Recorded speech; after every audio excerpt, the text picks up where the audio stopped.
So hello everyone, new mini blog. তোমরা সকলে কেমন আছো? আশা করছি তোমরা সকলে অনেক অনেক ভালো আছো অ্যান্ড সুস্থ আছো। তো এখানে হচ্ছে আজকে আমার ছেলের ছিল জন্মদিন। তো জন্মদিন উপলক্ষে হচ্ছে কী কী করেছিলাম সেটা তোমাদের সঙ্গে শেয়ার করলাম। আর অক্টোবর মাসের 10 তারিখেই আমার ছেলের জন্মদিন ছিল। তো আগের দিনের এটা ভিডিও আজকে তোমাদের সঙ্গে শেয়ার করছি। তো হয়তোবা আমার কথাগুলো শুনতে একটুখানি কীরকম লাগবে, কারণ আমার গলাটা বসে গিয়েছে, কথা বলতে প্রচণ্ড কষ্ট হচ্ছিল। তারপরও হচ্ছে, তো ভিডিওতে ভয়েস না দিলে কখনোই ভিডিওটা তো দেওয়া যাবে না। তার উপরে আবার ভিডিও যদি না দিই তাহলে তো চ্যানেলের সমস্যা।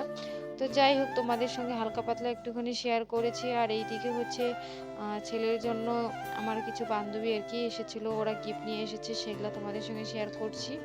তো হাজবেন্ডকে বললাম তুমি দেখিয়ে দাও, আমি হচ্ছে ভিডিও করে দিচ্ছি। তো এইদিকে হচ্ছে সে দেখাচ্ছিল। তো আমি এই তোমাদের সঙ্গে এইটুকুই শেয়ার করলাম। আর বার্থডেতে কী কী করেছি না করেছি অন্য চ্যানেলে আমার যাবে সেই ভিডিওগুলো। তোমরা যারা যারা আমার 2 চ্যানেলে অ্যাক্টিভ আছো অবশ্যই দেখতে পারবে। তো তোমরা সকলে আমার ছেলের জন্য একটুখানি দোয়া করো। আর দেখো, বাবা মা হিসাবে যতটুকু পেরেছি, যতটুকু আমাদের কর্তব্য সেটাই করেছি, এর থেকে